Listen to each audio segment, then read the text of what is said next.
Bueno, vamos a seguir. Entonces, les decía, ahora vamos a pasar al manejo de la lesión cerebral moderada. Aquí tenemos una puntuación de la escala de Glasgow de 9 a 12.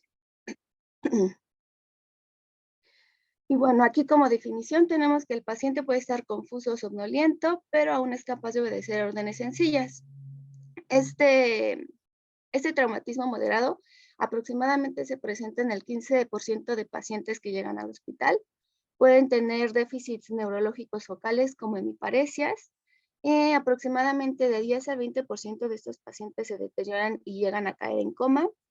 Y aquí es importante asegurar la estabilidad cardiorrespiratoria antes de la evaluación neurológica. De examen inicial, pues va a ser de igual manera que en el traumatismo leve, más los estudios de laboratorio básicos. Debe de realizarse de igual manera el TAC de cráneo en todos los casos. Y se tiene que ingresar aquí, en este caso ya el paciente, para llevar a cabo una observación y evolución del trauma. Y bueno, después del ingreso se tiene que hacer una valoración neurológica frecuente, sobre todo las primeras 12 a 24 horas. Y se tiene que hacer también un TAC de control si el paciente se deteriora o de preferencia antes del egreso, como les mencionaba al inicio. Ahora, el paciente llega a mejorar en el 90% de los casos, se va a egresar cuando se considere conveniente y con un control. Y si el paciente se deteriora, que esto llega a ser en el 10% de los casos, esto vamos a saber que va a deteriorar este paciente cuando deja de obedecer órdenes sencillas y se tiene que repetir la TAC de cráneo y manejarlo con protocolo de traumatismo craneoencefálico grave que vamos a ver a continuación.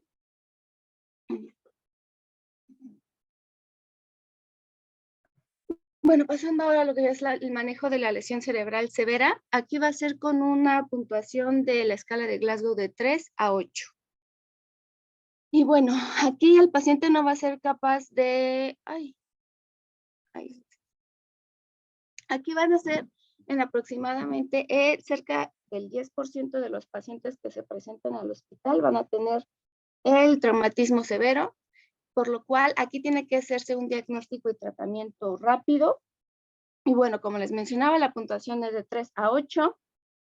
Y aquí pues ya el paciente no va a ser capaz de obedecer órdenes y pues algunas veces ya van a llegar hasta inconscientes. Con respecto a la evaluación y al manejo, va a ser basado principalmente en lo que es el ABCDE. Va a haber una revisión primaria y reanimación, una revisión secundaria e historia amplia. Esto de historia amplia pues se va a referir a que vamos a incluir en esta historia las alergias, los medicamentos tomados habitualmente, patologías previas o si aquí también se puede incluir si la paciente está embarazada, ligaciones, que quiere decir lo último que haya tomado o comido el paciente, y a la A se refiere con ambiente, el ambiente que había en el lugar del accidente. Aquí se tiene que admitir o trasladar a una institución capaz de proporcionar atención neuroquirúrgica definitiva, de ser necesario, dependiendo el traumatismo que presente el paciente. Y aquí también es importante lo de los agentes terapéuticos. Esto habitualmente se van a administrar después de una evaluación con el neurocirujano. Se debe evitar la hiperventilación en las primeras 24 horas, esto a excepción de que haya signos de herniación. Y se debe hacer uso de las soluciones salinas hipertónicas, una revelación neurológica, aquí esto con ayuda de la escala de coma de Glasgow, la respuesta pupilar a la luz y un examen neurológico enfocado. Ahora vamos a ver a continuación cada uno de estos puntos. Empezando con la revisión primaria y la reanimación. Primeramente, como les mencionaba, tenemos que llevar a cabo una estabilización cardiorrespiratoria. Esto porque la presencia de hipoxia se llega a presentar conjuntamente con hipotensión. Y bueno, estas dos cosas en conjunto puede aumentar el riesgo relativo de mortalidad hasta en un 75%. Aquí el paro cardiorrespiratorio o hipoxia transitorios pues son comunes en el paciente con la lesión craneoencefálica severa y esto nos puede llevar a un daño cerebral secundario. que este va a ser el principal objetivo del tratamiento, del manejo adecuado, llevar a que el paciente no llegue a un daño cerebral secundario. Y bueno, aquí en esta tabla más bien en este cuadro es acerca de las prioridades en la evaluación inicial y el triage de pacientes con el traumatismo craneoencefálico severo. Primero tenemos que todos los pacientes deben someterse a una revisión primaria adhiriéndose, como les mencionaba, al ABCD. Primero se debe evaluar la vía aérea y si el paciente requiere control de la vía aérea, realizar un examen neurológico breve antes de administrar medicamentos para la intubación, que igual más adelante vamos a ver esto de los medicamentos. Y se debe de evaluar posteriormente la ventilación si es adecuada y monitorear la saturación de oxígeno. En el punto 2 tenemos que tan pronto se normalice la presión arterial del paciente, se debe realizar un examen neurológico, incluyendo la puntuación de la escala de Glasgow y la reacción pupilar. Pero si no se puede normalizar la presión arterial, continuar con el examen neurológico y registrar la hipotensión. Esto porque si nuestro paciente se encuentra mal con respecto a una hipotensión, esto nos puede dar signos pues no reales al momento de realizar esta escala de Glasgow. Y luego con el punto 3, si la presión arterial sistólica no puede elevarse a más de 100 milímetros de mercurio, la primera prioridad del médico es establecer la causa de dicha hipotensión. La evaluación neuroquirúrgica pasa a segundo plano y en estos casos el paciente debe tener un FAS, que es el... se me fue la palabra. Un ultrasonido FAS o lavado peritoneal diagnóstico en el departamento de urgencias. Y bueno, aquí en este caso el paciente puede requerir traslado directamente al quirófano para una laparotomía. Se tiene que obtener la TAC de cráneo después de esta laparotomía y si hay evidencia clínica de una masa intracraneal, trepanaciones diagnósticas o craniotomías deben ser realizadas en el quirófano al mismo tiempo que la laparotomía. Ahora, como en el punto 4, tenemos que si la presión arterial sistólica es mayor a 100 milímetros de mercurio después de la reanimación y existe evidencia clínica de una posible masa intracraneal, ¿cómo vamos a saber esto? Por medio de si el paciente presenta anisocoria o asimetría en el examen motor. La primera prioridad va a ser la obtención de una TAC, el ultrasonido FAS o el lavado peritoneal diagnóstico que se puede llevar a cabo en urgencias, ya sea en el tomógrafo o en el quirófano, pero esto no debe de retrasar la evaluación neurológica o el tratamiento para el paciente.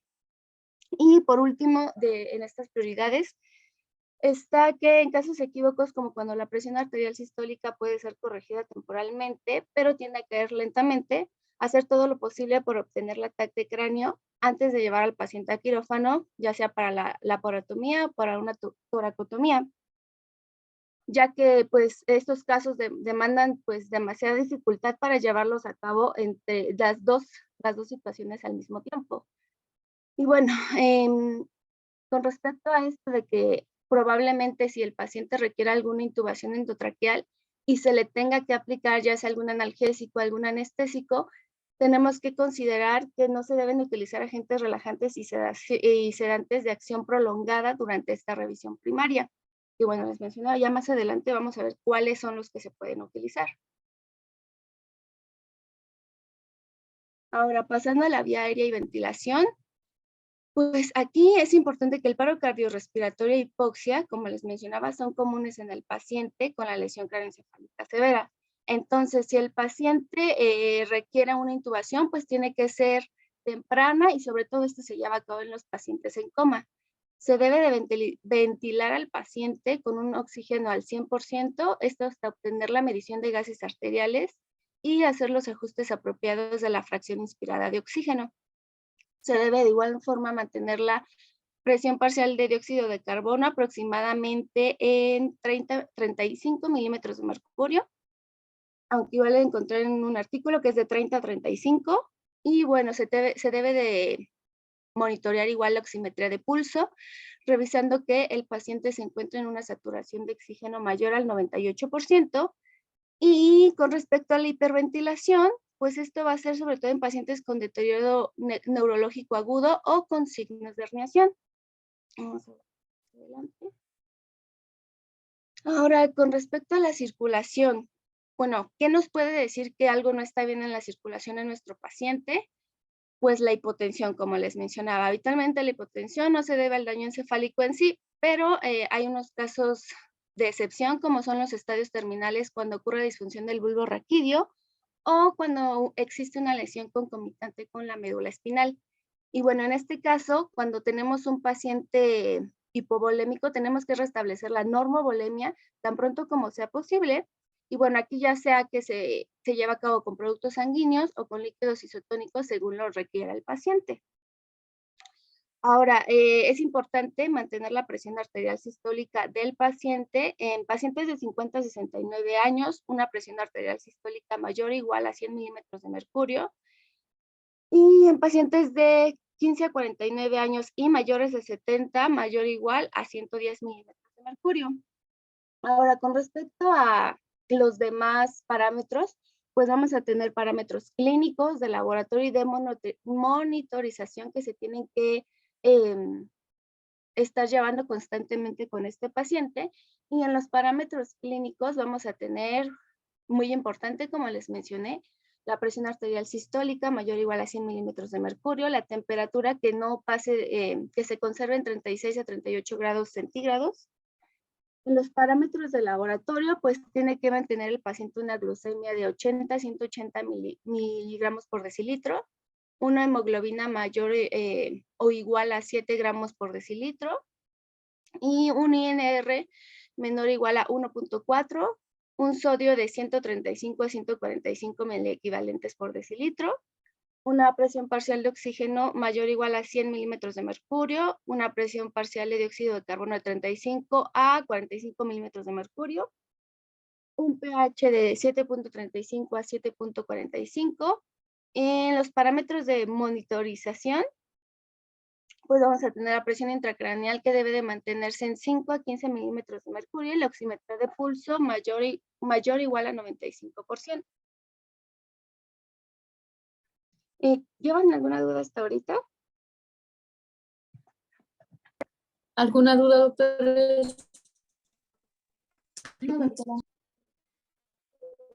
Bueno, entonces ahora vamos a pasar al examen neurológico.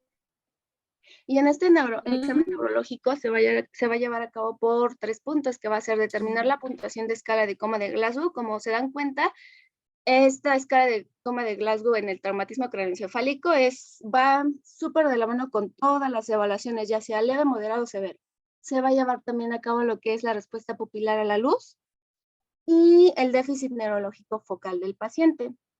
Para llevar a cabo este examen neurológico, es importante, por medio de esta historia amplia que les comentaba, saber si el paciente estaba previamente intoxicado por drogas, alcohol u otras sustancias, así como la existencia de otras lesiones.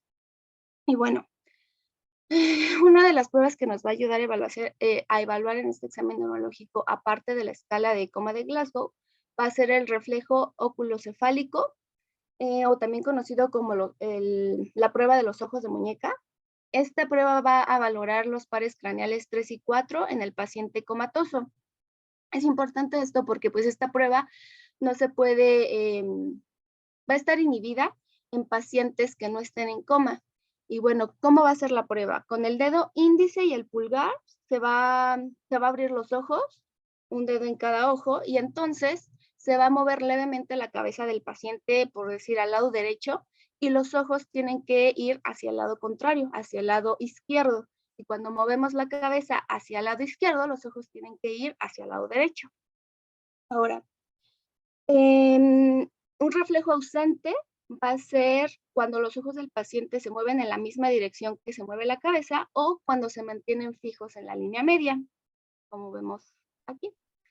Y bueno, el reflejo ausente nos puede hablar.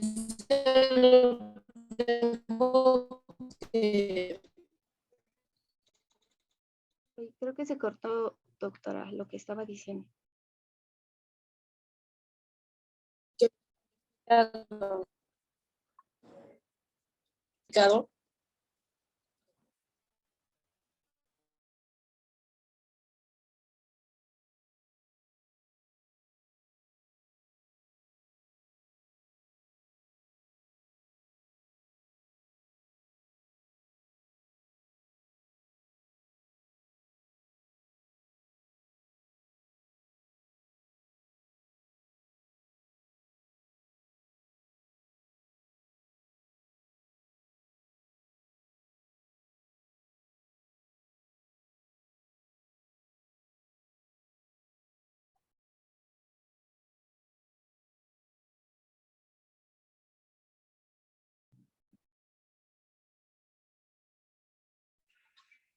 Escribió la doctora que continúes. Sí, ok, doctora, así es como lo mencionaba en la clase de vértigo. Y bueno, en caso de que el reflejo sí esté presente, va a confirmar que los centros visuales del tronco encefálico y los nervios motores oculares en el paciente en estado de coma van a estar intactos.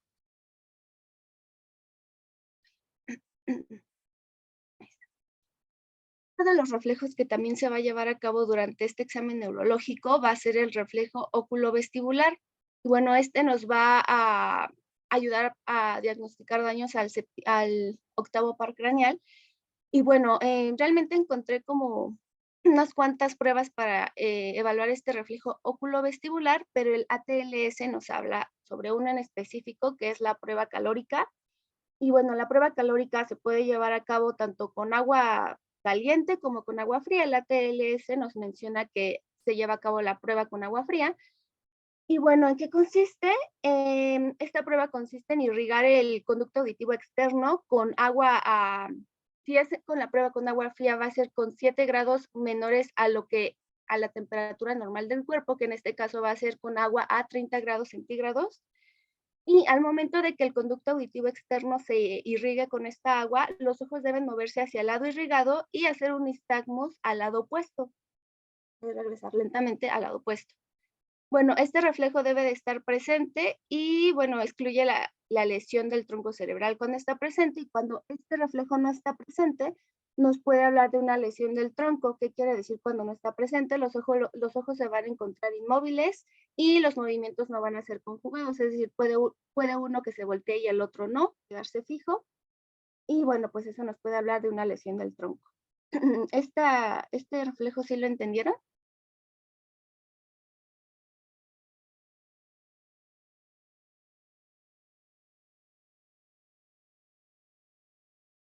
Bueno, creo que sí. Y bueno, pasando ahora pues a la exploración de la pupila, vamos a tener que el paciente cómo presente el paciente las pupilas nos puede ayudar nos puede orientar hacia qué tipo de lesión presenta el paciente. Tenemos que si el paciente tiene una miosis, esto puede suceder al inicio de la herniación centroencefálica por compromiso de los axones simpáticos originados en el hipotálamo, y esta se puede observar unilateral en la herniación transtentorial con compresión encefálica. Si el paciente llega a presentar midriasis, esto se puede dar por una lesión en el tercer par craneal, seguido de la disfunción de sus axones parasimpáticos, lo que va a detener las señales eferentes para la constricción pupilar, y esto se va a observar sobre todo a nivel de la herniación del lóbulo temporal.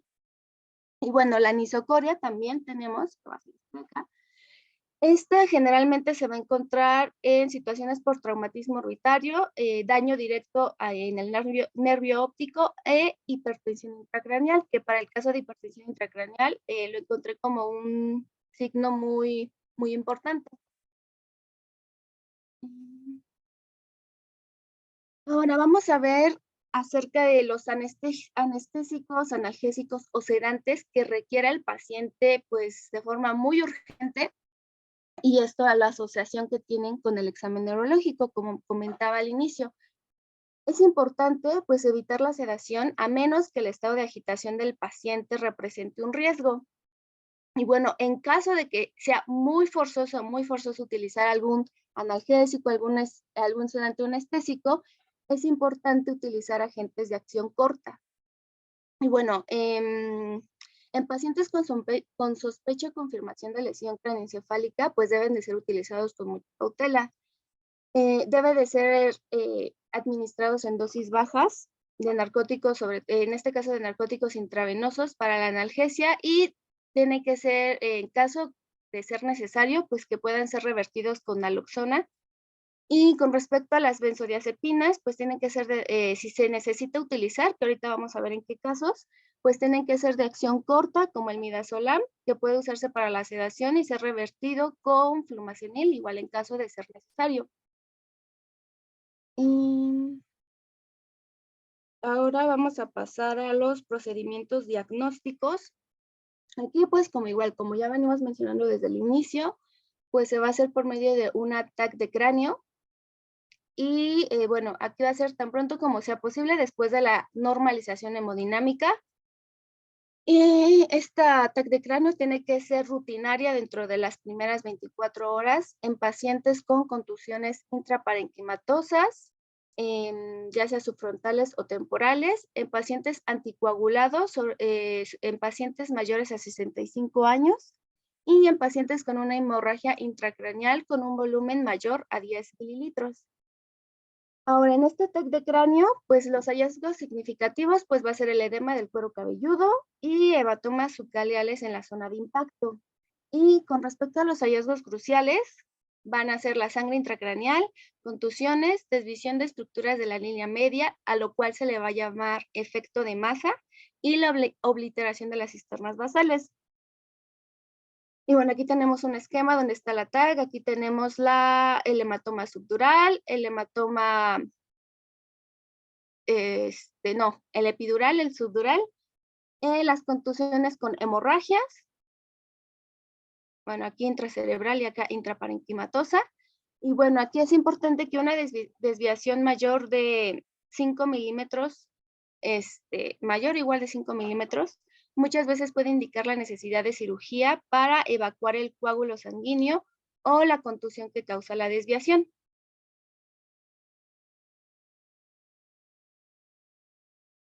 Ahora vamos a pasar al tratamiento médico de las lesiones cráneoencefálicas. Como les mencioné, aquí el objetivo principal pues es prevenir que el paciente llegue a el daño secundario. Y bueno, este tratamiento se va a basar en líquidos intravenosos, corrección de la anticoagulación, hiperventilación temporal, manitol, solución salina hipertónica, barbitúricos y anticonvulsivantes. Comenzando con los líquidos intravenosos, pues aquí se va a llevar a cabo esta terapia para reanimar al paciente y para mantener la volemia normal. Como les mencioné, puede ser por líquidos intravenosos, por sangre o por medio de hemoderivados. Aquí se debe de evitar la sobrecarga hídrica y el uso de soluciones hipotónicas. Lo que se recomienda pues es que se lleve a cabo esta terapia de líquidos intravenosos con Ringer lactato o con solución salina isotónica. Esto se recomienda para la reanimación. Y bueno, aquí es importante llevar a cabo un monitoreo constante del sodio, ya que la hiponatremia se asocia a edema cerebral, al igual que las soluciones glucosadas, por lo tanto, igual pues no se recomienda utilizar estas.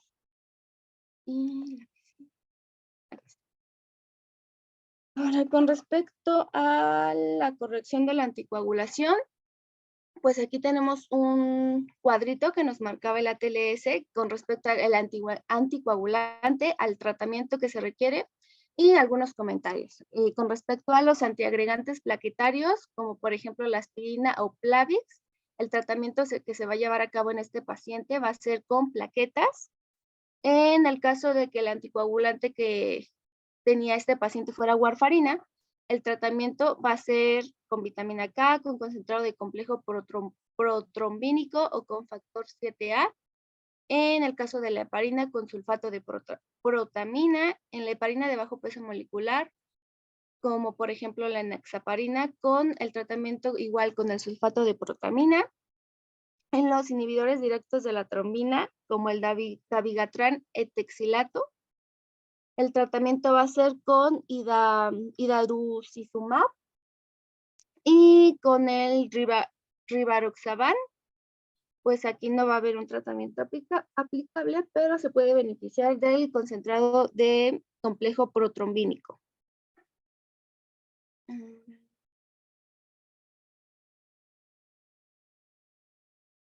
Con respecto a la hiperventilación, como les mencionaba al inicio del manejo del trauma severo, pues es importante llevarlo con cautela y sobre todo en los pacientes que realmente lo necesitan. Y bueno, la hiperventilación va a reducir la presión parcial de dióxido de carbono y va a causar la vasoconstricción cerebral. No se debe de utilizar en pacientes con una PCO2 menor a 25 milímetros de mercurio. Y bueno, si es necesario utilizarla, se debe de llevar a cabo con moderación en periodos breves.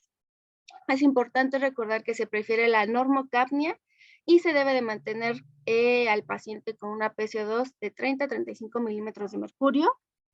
Y bueno, ¿en qué casos puede ser muy útil esta hiperventilación? Pues puede ser en el caso de hematoma intracraneal en expansión, ya que nos va a ayudar a disminuir la presión intracraneal, esto al menos hasta que se pueda realizar una craniotomía de emergencia.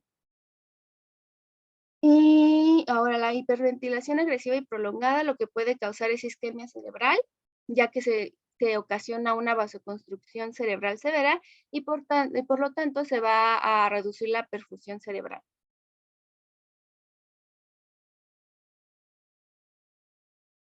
Ahora, con respecto al uso del manitol, este se va a utilizar para reducir la presión intracraneal elevada, esto con una solución al 20%.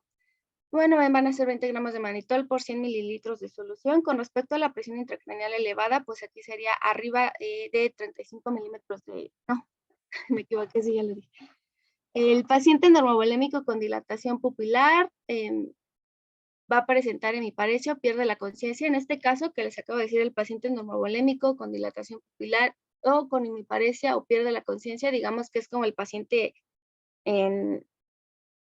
ideal al que se le aplica el manitol. Es importante que a los pacientes que están hipovolémicos o que se encuentran hipotensos no se les puede administrar el manitol. Y bueno, la dosis del manitol va a ser un bolo de manitol con una dosis de 1 gramo por kilogramo en un periodo de 5 minutos.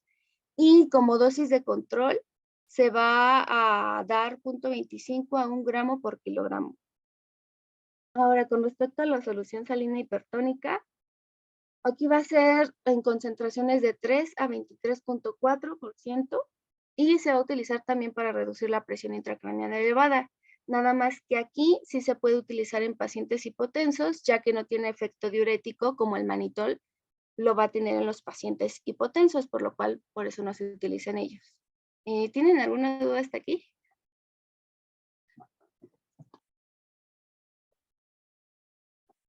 No, todo bien. Ok. Ahora, con respecto a los barbitúricos, estos también son...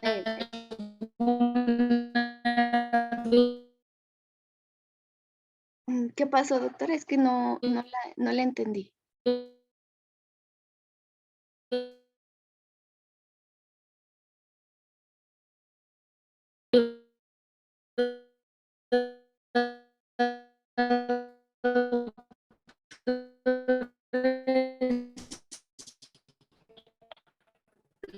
Les puse alguna información.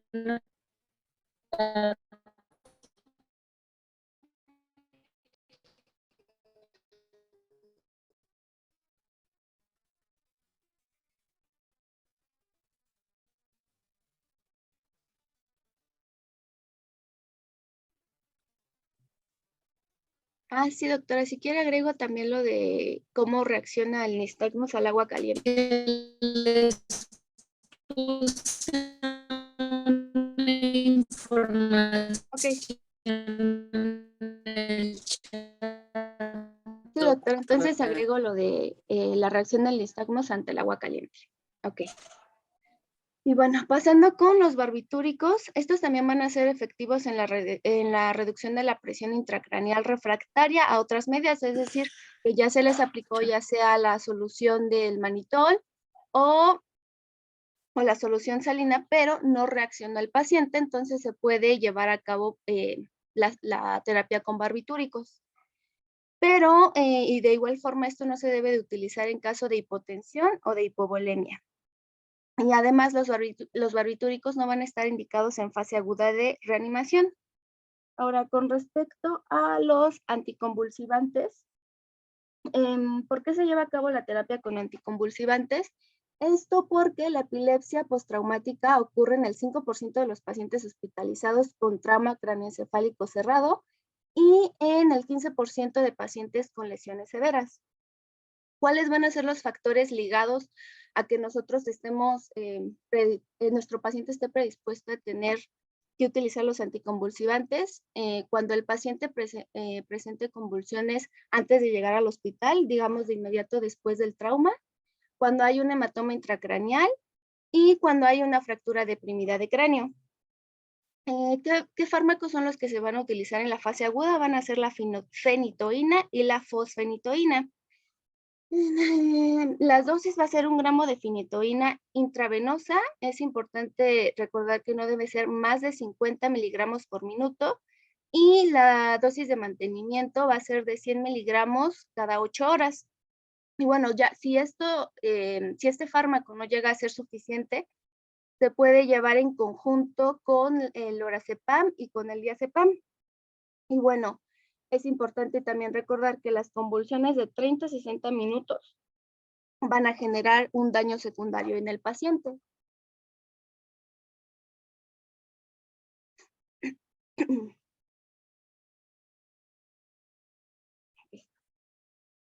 Ahora vamos a pasar al manejo quirúrgico. Y bueno, el manejo quirúrgico va a ser sobre todo en heridas del cuero, cuando hay heridas del cuero cabelludo, en lesiones deprimidas de cráneo, en lesiones intracraneales con efecto de masa, que ya veíamos cuál era el efecto de masa, y las lesiones penetrantes de cráneo. Comenzando con las heridas del cuero cabelludo, aquí primeramente se tiene que limpiar e inspeccionar cuidadosamente la herida antes de suturarla. Y bueno, la causa más común de infección de las heridas del cuero cabelludo va a ser una limpieza y desgredamiento insuficiente. Se debe de controlar la hemorragia del cuero cabelludo aplicando presión directa o cauterizando ligando los vasos grandes. Y bueno, la pérdida de líquido cefalorraquídeo puede indicar que la lesión se haya asociada a un desgarro de la dura madre. Con respecto a las lesiones deprimidas del cráneo, aquí la TAC va a ser de gran valor porque esta nos va a ayudar a identificar el grado de depresión y también para excluir la presencia de hematoma intracraneal o de contusiones.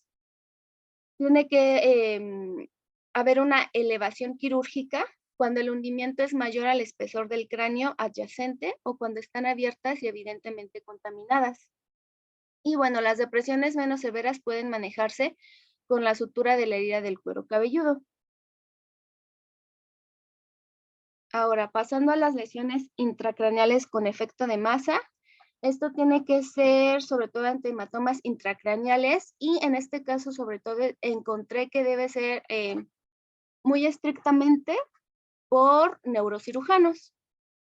Y bueno, las lesiones penetrantes del cráneo, aquí de igual manera la TAC o la angiografía convencional va a ser importante, sobre todo cuando el trayecto pasa a través o cerca de la base del cráneo o de un seno venoso mayor de la dura madre, cuando hay una hemorragia subaracnoidea abundante o un hematoma tardío. Y también en estas lesiones penetrantes, también cuando involucran la región de la órbita o del terion, deben someterse a una angiografía para identificar un aneurisma intracraneal traumático o una fístula arteriovenosa. Aquí va a ser importante la profilaxis con antibióticos de amplio espectro, esto sobre todo en lesiones penetrantes con fracturas abiertas de cráneo y con pérdida de líquido cefalorraquídeo. Y bueno, también es utilizada como método diagnóstico de emergencia de hematomas accesibles en pacientes que tienen un deterioro neurológico rápido. Y bueno, la manipulación o la remoción prematura de objetos penetrantes puede conducir a la lesión vascular letal o la hemorragia intracraneal, por lo cual es importante que si llega un paciente no se le, por ejemplo, si tiene algo clavado en la cabeza, no es como de luego sacárselo por este riesgo de conducir a la lesión vascular letal. Y bueno, ahora pasando ya a lo último, que va a ser la muerte cerebral. Esto va a implicar que no existe la posibilidad de recuperación de la función cerebral, a excepciones, como mencionaba el ATLS, que en el caso de los niños pudiera haber alguna, digámoslo así, alguna posibilidad de que salga el paciente de aquí, pero solamente en el caso pediátrico. Y bueno, ¿cuáles van a ser los criterios para determinar la muerte cerebral? Va a ser una puntuación en la escala de coma de Glasgow igual a 3, pupilas no reactivas, ausencia de reflejos del tronco cerebral, como lo vimos ahorita con el óculo cefálico, con el corneal, ojos de muñeca y ausencia del reflejo nauseoso, ausencia de esfuerzo ventilatorio espontáneo al examen formal de apnea, ausencia de factores que confundan como ser intoxicado por alcohol o drogas de hipotermia. Y bueno, algunos estudios auxiliares útiles para confirmar igual este diagnóstico de muerte cerebral van a incluir el electroencefalograma, el cual se va a encontrar sin actividad en alta ganancia, el estudio de flujo sanguíneo cerebral, que va a ser por medio de Doppler o por estudios de isótopos o con xenón, y la angiografía cerebral. Es importante considerar este diagnóstico solamente después de que todos los parámetros fisiológicos se hayan normalizado y la función del sistema nervioso central no esté potencialmente afectada por fármacos, como les mencionaba, bueno, como les he estado mencionando. Y pues ya sería todo. No sé si tengan alguna duda o quiera agregar algo, doctor.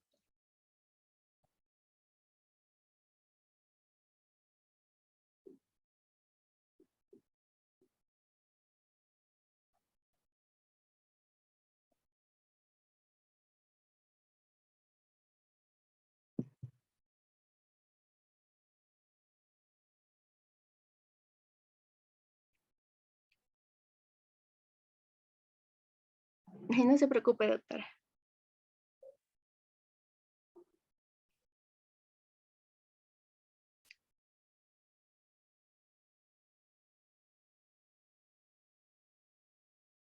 Ok, doctora. Entonces solo agrego a la presentación lo del nistagmus con el agua caliente. Ok, gracias, doctora.